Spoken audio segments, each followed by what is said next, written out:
Hello survivors, and welcome to another video.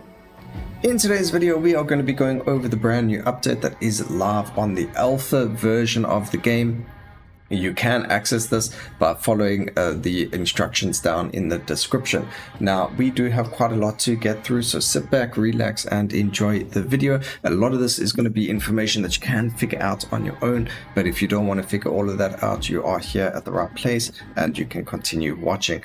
Now, the way that the Meridon works is you do have to finish a Curse 6 run on the Frozen Wastelands. What that means is you need to make sure that all of these ticks are showing. So if, let's say, we took off one of those, you can see there is no tick there. If I had to finish a run now, this is not going to finish the achievement to unlock the character. So we do have to just make sure that all of these are ticked all the way up to Curse 6 and then beat Frozen Wastelands and you will unlock the character.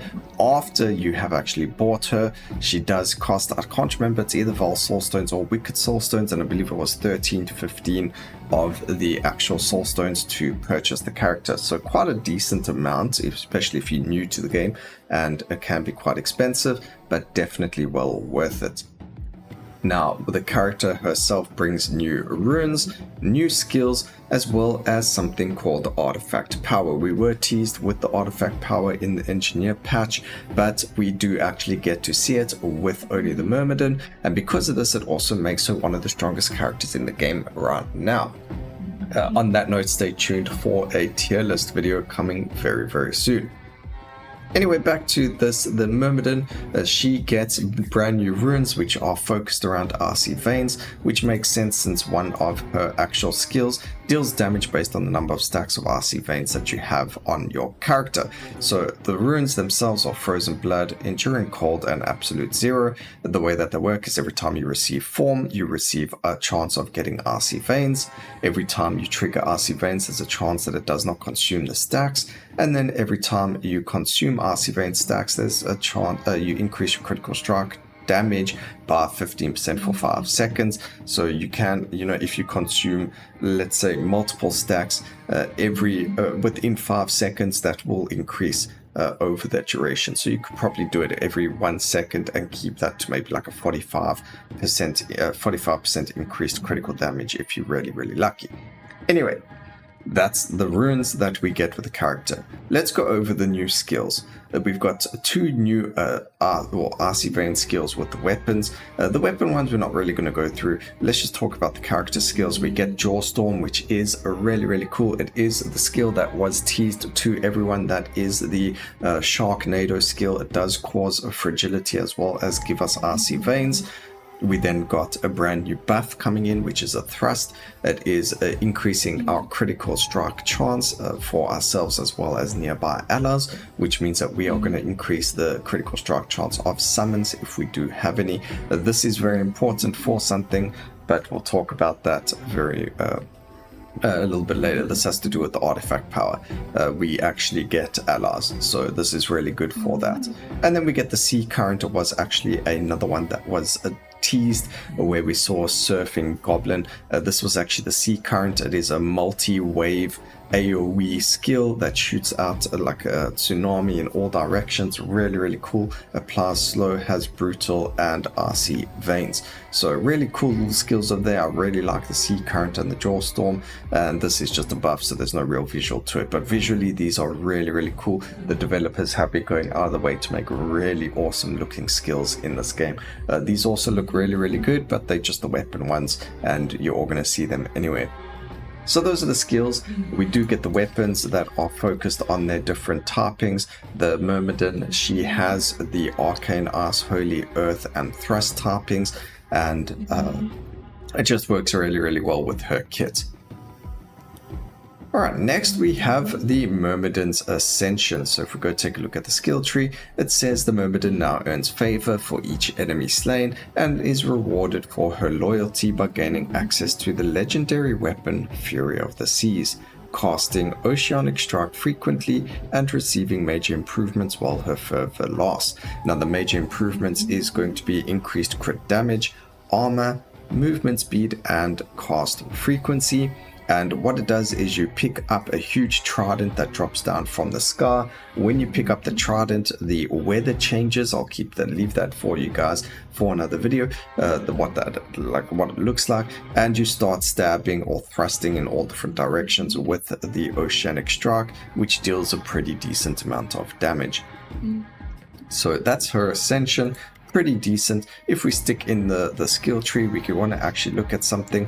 The skill tree itself is really impressive. She gets slow on hit, Icy Vein on hit, as well as form on hit, which is going to be fantastic if we look at those end game overlord builds. The fact that she gets slow as well as form on hit means we get access easily to disarray as well as form to haste. So we only need one form and haste thrusting skill to get form to haste as well as haste to finesse, and then we go with the rest of the skills. We also get armor for all characters, crit chance and crit damage, so really good skill tree over there.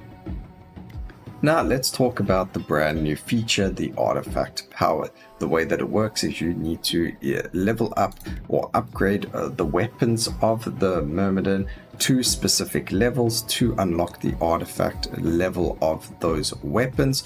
So as you can see, if we go to like a character where we haven't done it, as you get the weapon and you level it up, it does increase the rarity. So in this case, we've got the epic, and then it goes to legendary, and then after legendary, it's got artifact. So this one, it only needed +3, and each one is different. So for each weapon, it is +5, +4, +3, and +2, and that will unlock the artifact power for each weapon.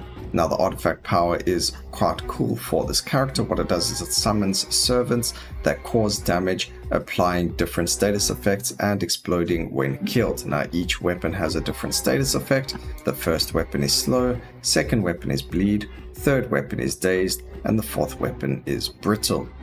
On that note, each weapon, if you have noticed in the background, the Myrmidon does have these two little servants. They are called Murlocks or Gillikins.